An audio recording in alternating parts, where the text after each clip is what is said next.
How's it going, everybody? This is Cameron White with White Light Astrology, giving you guys your weekly forecast of what the fuck is going on in the universe for January 7th through the 14th of 2019.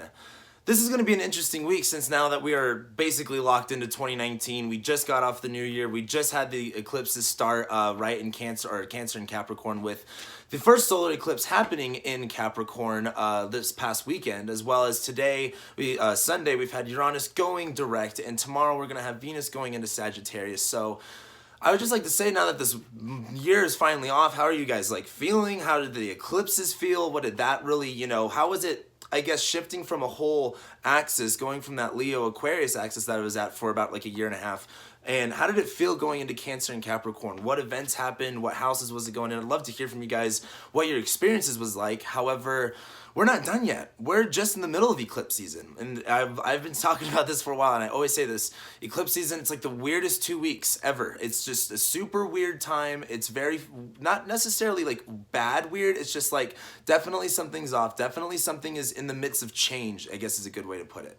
So now that we're in the middle of eclipse season, this week we have Uranus stationing direct. We have Venus going into Sagittarius, where she's finally out of the darkness and the shadows and the I should say the emotional turmoil that is Scorpio. Now she can finally spread her wings after she's kind of been to the bottom and start to fly up.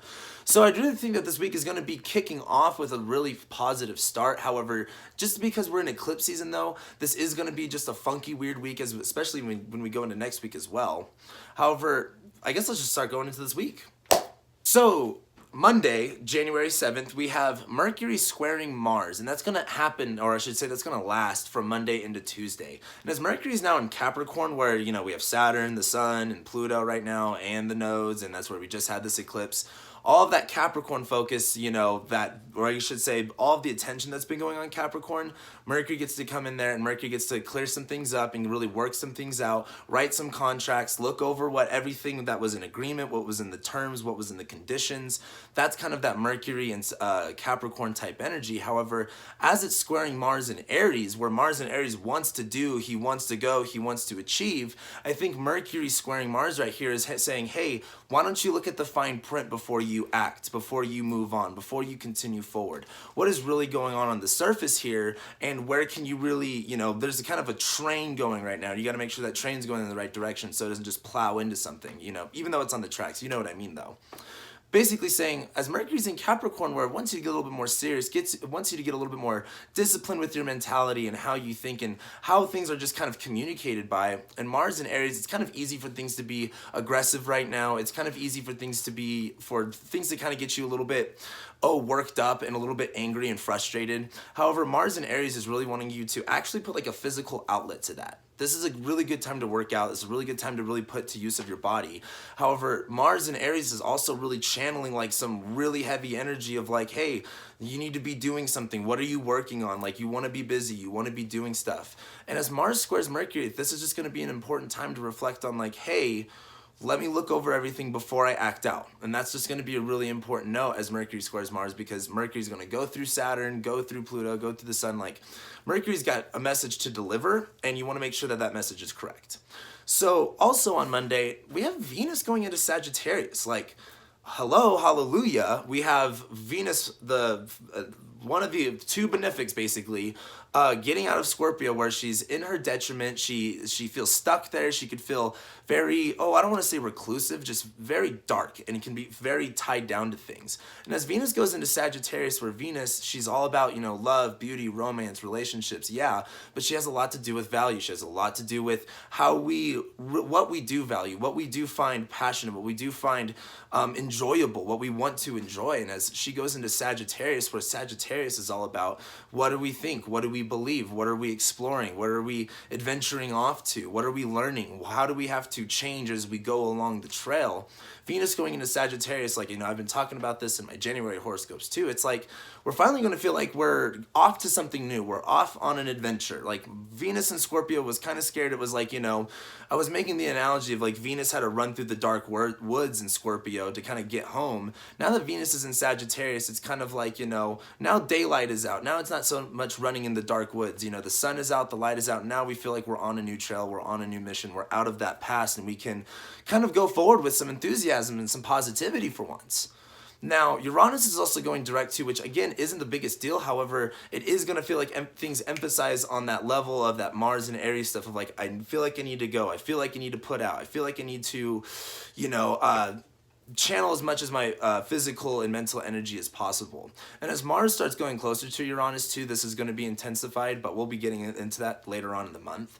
But that's really what Monday, Moon Day, that's really what Monday's looking like. Monday and Tuesday, especially Tuesday with the Mercury and Mars square continuing, it is going to feel like there's some things moving forward. It is going to feel like, you know, you want to pursue forward, but just make sure you're, you know, reading the fine print, go over the contracts, go over the how things are kind of set up on a mental level, on a mercurial level is a good way to put it.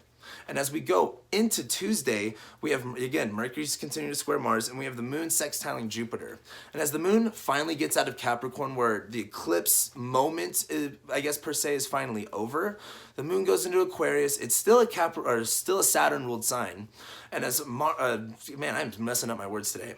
As the moon is in Aquarius, where Aquarius is that Saturn rulership of like, yeah, discipline, hard work, structures, but it looks and it manifests more in the sense of networks and connections. It has to do with alienation and isolation and detachment and things like that. However, as the moon goes into Aquarius and starts to sextile Jupiter, I think this is finding some positivity in like, okay, if I want to address these situations that were presented to me during this eclipse, what do I need to connect myself to? How do I need to reach out? How many different perspectives can I look at this? Because Jupiter's trying to help you look. He's like, Jupiter's like, hey, I got a good opportunity for you. You just need to look at your resources. Look to who's around you. Look to what you can connect to or different perspectives that you can see. So I think that's really just going to be the big theme of Monday and Tuesday. It's kind of like we get after this eclipse season, or not necessarily after the eclipse season. We finish one eclipse and we start the week off feeling a little bit positive with Venus and Sag, but this is just a time to be open and start a time to also be constructive with moving forward and kind of building on these things the eclipse is kind of bringing to you right now.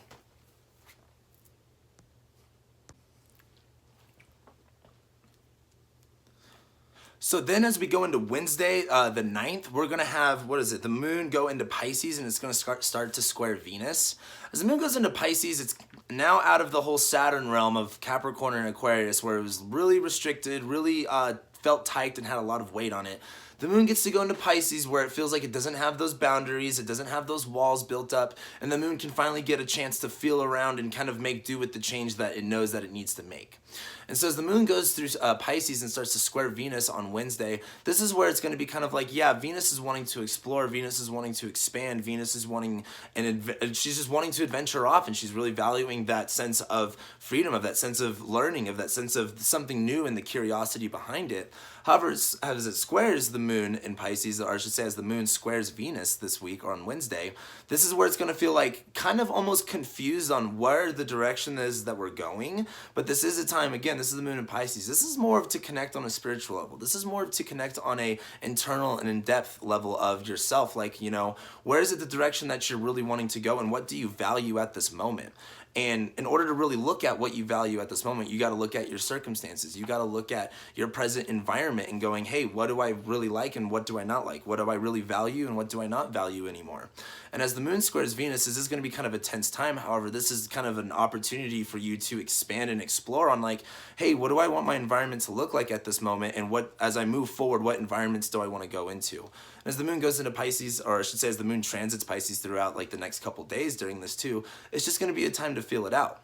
Now, as we go into Thursday though, this is when, Thursday, January 2nd, or January 10th, as we go into Thursday, the moon is going to conjoin Neptune, where this is where we get a little bit more fun with the whole Pisces idea of like not having the boundaries, not having the walls, not having the barriers, having a free open space to feel and to create as it, you know, as it pleases. Neptune's right here really contrasting and saturating these colors for Pisces, or I should say as for the moon in Pisces, and it's going to be squaring Jupiter during this time. And also, we're also 1 day away of Jupiter squaring Neptune exactly. So this is building up to the Jupiter square Neptune part. And as the moon conjoins Neptune right here, and it's really being in depth about how it feels, about what it's connected to. It's a very, I hate to use this term, but the moon in Pisces is always like a magical time. It's a Jupiter ruled thing. You got Neptune right there. Things are just kind of happening left and right out of nowhere, and it's just all kind of a crazy, weird illusion thing, but it's all fun at the same time. As this starts to square Jupiter, I think this is about going, hey, what am I really excited about moving forward? What do I really believe in? What does faith and hope and looking forward really look like to me? And where am I getting caught up in the illusion, but also what am I ready to believe? Like, what am I ready to take as a fantasy into a reality? What am I willing to believe in that even though may not be believable? That's that Neptune and Pisces of things are very elusive, things are very confusing. And as Jupiter squares it, it's kind of like, hey, what are you feeling at this moment? What do you believe at this moment? And where do you want to believe? Where is your hope installed in? Where is your faith really plugged into? And as that squares Neptune, it's going to be kind of like, it's not about going over the edge and going super far into it, but going, hey, what is, maybe too far to think or maybe too much to, I guess, grasp versus what's, something that's magical that you can believe in, something that can really take you to that next step. What does that look like? That one thing that, even though against all the odds and the circumstances, what's that one thing that you think would really benefit yourself, that you really want to believe in, that you really want to go towards? Go towards it. And it's not about throwing yourself way out of proportion what those beliefs are. It's about going, hey, let's take not all of the good things and everything possible and blow it up. Let's take the one thing that matters the most and let's make that a really good thing and blow that up.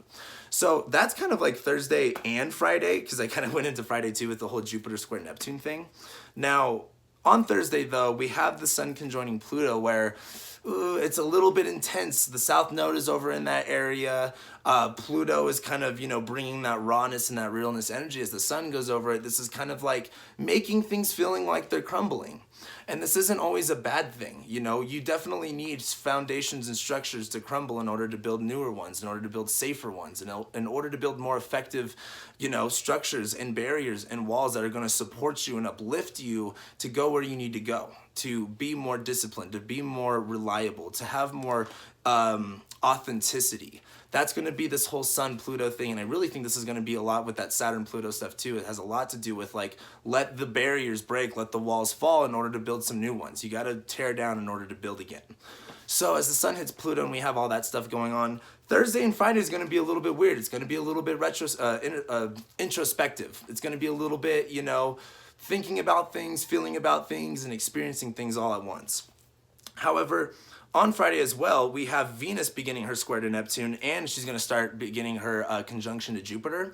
And I think even though it's not exact yet, that intensifies the Jupiter and the Neptune part. But as Venus is right there, this is kind of like making this more of a positive feeling where that whole, again, that Jupiter-Neptune square of kind of like, what do you believe in versus, what do you want to believe in? Where's your hope and your faith and your optimism? Where's that at versus what's just fantasy and illusion? Also, what are you connected to that you're ready to push forward in that area? As Venus squares this, and as Venus starts to conjoin Jupiter, this is elevating this is putting that value on this is going to make it feel like it's worth something. This is going to make it feel like it's worth putting a dedication into, worth exploring, worth just honestly giving your attention and focus to it. So then on Friday as well, the moon will conjoin Chiron at the last few degrees of Pisces, where it's going to be kind of like, it's going to feel a little bit weird. It's going to be, Chiron energy, the wounded healer. It's like, yeah, part of this hurts. Part of this is a lot deeper than what you can imagine. But a lot of this is for the healing process. I always make the reference of Chiron's like alcohol on an open wound. Like, it cleans it up, but damn does it hurt at the same time. So then as we go into Saturday and Sunday, we have the moon going into Aries, Mercury conjoining Saturn, and the moon will also go into Aries, but conjoin Mars and trine Venus. So Saturday is going to be a whole different story, because as Mercury conjoins Saturn, this is kind of Mercury speaking Saturn's, message. What is Saturn trying to say? Mercury's pulling up the megaphone. This is kind of like going, hey, what is being restricted? What is being limited? How are you feeling limited is a good way to put it. Where are the walls? What are the walls? Where are the walls not working? And what needs to be torn down? And how can we rewrite this? How can we replan this? The moon will be in Aries, where you're going to be, and it's also going to be conjunct Mars, so you're going to be kind of supercharged as far as like wanting to accomplish things, tackle things, just kind of focus and be like, all right, I need to get this handled and I need to get this situated. That energy is going to be quite prevalent. And especially as it trines Venus, this is Venus in Sag, where she's like, hey, I'm wanting to explore, I'm wanting to do new things. So on Saturday, you may feel like, all right, you're ready to do new things. You're ready to put on new tasks. And as Mercury conjoins Saturn, this is going to be very realistic. This is going to be very mature and adult, very sobering, very, hey, this is some real stuff. Get your shit together. Where do you need to be more disciplined, have better framework, have better structures, but also at the same time, you know, what's limiting you, what's holding you back from that? And that's just going to be something to focus on. So then as we go into Sunday, the moon's going to start trining Jupiter. It's going to square basically everything in Capricorn as it goes through the last few degrees of Aries. And the Jupiter-Neptune square will be exact as we go into Sunday. So this is quite a weird week. It's quite an interesting week, to be honest. It's a weird one, but it's eclipse season. Hello. And as the moon shines Jupiter, this is kind of helping us feel a little bit more positive about the situation, kind of being like, hey, there's an opportunity to see positively in this situation. But as the moon squares, you know, the sun, Saturn, and Mercury, it's going to be a little bit raw. It's going to be a little bit intense. It's going to feel like you have a dilemma and an issue of like you want to conquer something, but Saturn's telling you no. Mercury's being like, hey, Saturn's telling you no. Like Mercury's got to reinforce that. So as you go about this, as you want to go into this energy, just try not to feel overwhelmed or overcomplicated or over push it. Go with what you can, but you may feel limited. You may feel blocked during Sunday, but this is the time to go, this isn't going to last forever. The moon's trining Jupiter at this time. Jupiter's in Sag. How can you look at this in a positive way? How can you turn this into something that's going to leap you forward? How are you going to learn from this experience rather than be victimized by the experience? So with that being said, by Monday, by the time we get to this next video, we have the moon conjoining the North Node, or at the bending of the North Node. Whatever, I can't even think today right now. It's at the North bending of the nodes. Anyway, we also have the moon's going to conjoin Uranus, and then we'll later go into Taurus, and things are going to feel a lot more stable. Things are also going to feel a little bit more explosive. Things are going to just feel very funky as we're right in the middle between eclipse seasons until we get to the week after that on January 20th, when we have the last total lunar eclipse in Leo. But that's what I got for you guys. This is kind of a long video, but this is just a weird, interesting week, and you know, it's eclipse season. Like, have fun, good luck, but I'd really like to know what's been going on for you guys. How is this really looking like in your charts? And, you know, we're going to talk more about it in next week's video, and then the week after that when we go into the total lunar eclipse in Leo too, because of course I'm going to talk about that. It's right on my sun degree. So with that being said, thank you guys so much for watching and liking and sharing and commenting and subscribing, and I'll be seeing you guys next week for your What the Fuck is Going On in the Universe horoscope.